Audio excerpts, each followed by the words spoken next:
Lingkungan kerja anggota dewan yang terhormat memang tak terbatas dalam ruang gedung MPR DPR saja. Marisa Haque misalnya. Istri Ikang Fauzi ini sampai merambah daerah Pandeglang guna memberikan bantuan berupa 350 paket sembako untuk dibagikan ke para warga korban banjir di Kecamatan Pagelaran, Sukaresmi, Patia, dan Carita. Rombongan Marisa Haque terlanjur datang terlalu sore. Akhirnya ratusan paket sembako ini diberikan secara simbolis pada kepala desa.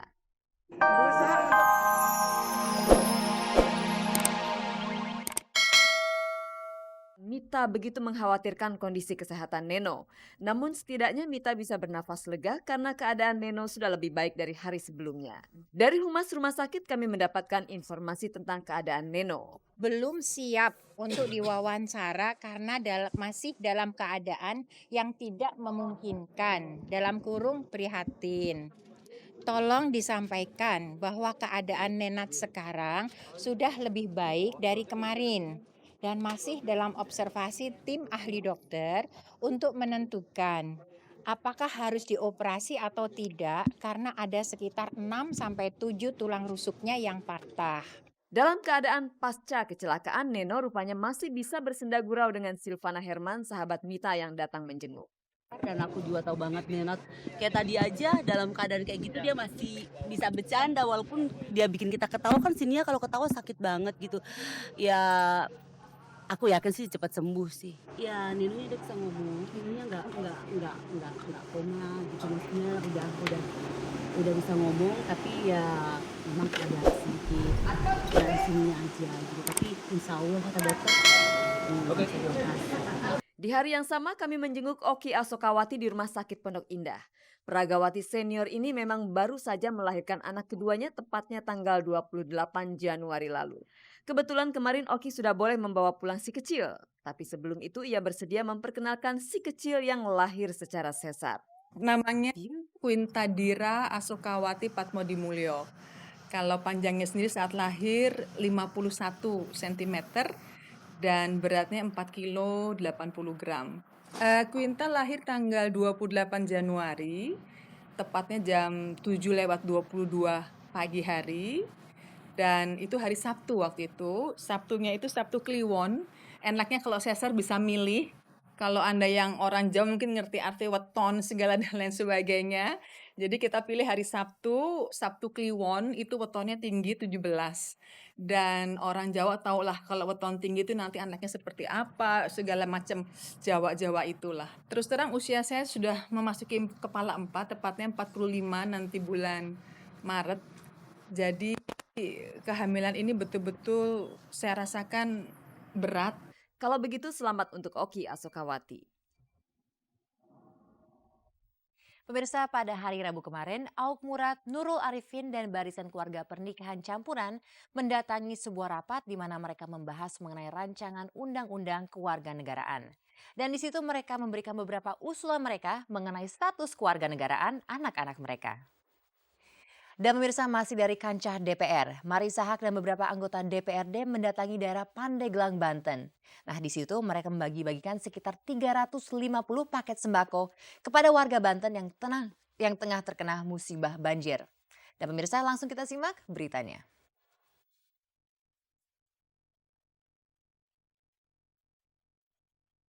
Tiba-tiba saja kemarin di salah satu ruang sidang gedung MPR DPR hadir sekelompok anak-anak kecil berwajah Indo. Apakah anak-anak ini mau berdemo? Tentu saja bukan.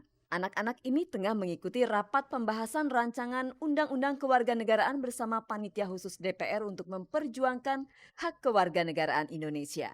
Sebenarnya ibu-ibu mereka lah yang sedang memperjuangkan hak kewarganegaraan itu. Di antara ibu-ibu tersebut hadir mantan Pragawati Auk Murad, Astrid Darmawan, serta Nurul Arifin selaku pemerhati hak perempuan.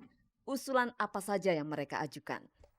Usulan yang diajukan oleh keluarga perkawinan campuran Melati, yang pertama adalah agar anak-anak yang dilahirkan secara sah dari suatu perkawinan campuran, selain diatur mengikuti kewarganegaraan ayahnya, juga secara bersamaan memperoleh kewarganegaraan dari ibunya.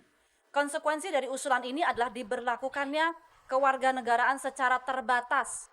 Terbatas dalam hal apabila jika mereka telah mencapai usia dewasa yaitu 18 tahun mereka harus memilih satu di antara dua kewarganegaraan yang diperolehnya ketika mereka masih di bawah umur. Auk Murad dan kawan-kawan juga menyuarakan kepada wakil rakyat agar menghapus sikap diskriminatif terhadap wanita Indonesia yang menikahi pria asing. Lantas, seperti apa hasil dari rapat yang membahas RUU Kewarganegaraan itu? Yang disetujui adalah perkawinan campuran, mempunyai anak hasil WNA. Nah, kemudian WNA anak dari hasil sebuah perkawinan campuran tersebut mempunyai kesempatan untuk memiliki dual citizenship terbatas. Ini kan baru sebetulnya ini kan baru langkah awal. Tapi kita nanti masih akan masuk ke Panja dan itu kita berharap bahwa di Panja tidak ada perubahan, tidak ada intervensi dari orang-orang tertentu misalnya begitu. Sehingga itu berubah lagi gitu. Mudah-mudahan ini yang sudah dikatakan tadi tetap terjaga.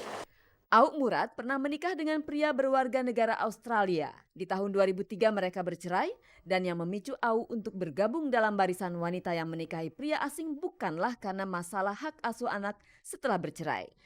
Namun Auk merasakan kesulitan membesarkan anak hasil perkawinan campuran sejak masih berkeluarga dengan pria asing tersebut.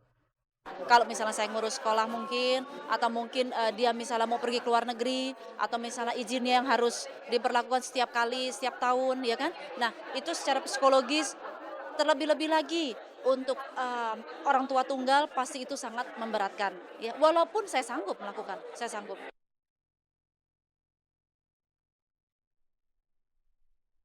Lingkungan kerja anggota dewan yang terhormat memang tak terbatas dalam ruang gedung MPR DPR saja. Marisa Haque misalnya, istri Ikang Fauzi ini sampai merambah daerah Pandeglang guna memberikan bantuan berupa 350 paket sembako untuk dibagikan ke para warga korban banjir di Kecamatan Pagelaran, Sukaresmi, Patia, dan Carita. Rombongan Marisa Haque terlanjur datang terlalu sore. Akhirnya ratusan paket sembako ini diberikan secara simbolis pada kepala desa. Berusaha untuk melihat langsung ke lapangan bagaimana kejadiannya kemarin ya, namanya banjir. Kalau hari ini kelihatannya medannya sulit, terlalu sore, tapi kita akan membuat lagi program di mana kita bisa datang agak pagi sehingga bisa langsung on the spot. Saat bakti sosial ini Marisa menyempatkan diri untuk bercengkrama dengan warga setempat. Dan hati saya pada uang cilik, insya Allah seterusnya. Dan mudah-mudahan Ibu jangan sampai mengadakan istilah korupsi sama masyarakat lah. Mudah-mudahan. Matur nuwun Pak ya, salam keluarga ya Pak ya. Apakah kunjungan sosial ini salah satu cara Marisa untuk menarik simpati warga? Kabarnya Marisa dicalonkan sebagai gubernur Provinsi Banten. Terserah interpretasi adik saya.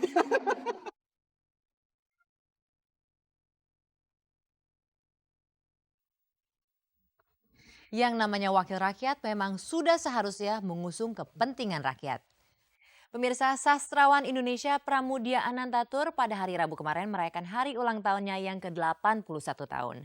Nah, walaupun perayaan ulang tahun beliau dilaksanakan secara sangat sederhana, namun tampak Happy Salma turut hadir di sana.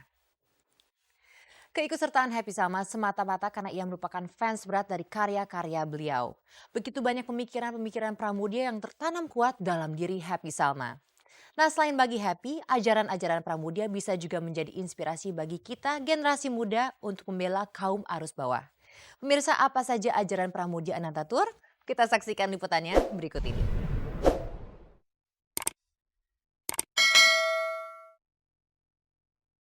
Karya-karya sastrawan Pramudia Anantatur kerap menjadi pegangan bagi anak-anak muda tanah air untuk mewujudkan idealismenya. Sebagai anak muda dengan segudang impian akan bangsanya, sejak duduk di bangku SMA, Happy Salma sudah gemar membaca buku-buku Pramudia. Beberapa kali Happy bertatap muka dengan sastrawan pujaannya ini. Namun baru pertama kali ini Happy dilibatkan di acara ulang tahun Pramudia ke-81. Perayaan ulang tahun ini dilangsungkan Rabu kemarin bertempat di Radio Republik Indonesia Pro 2 FM.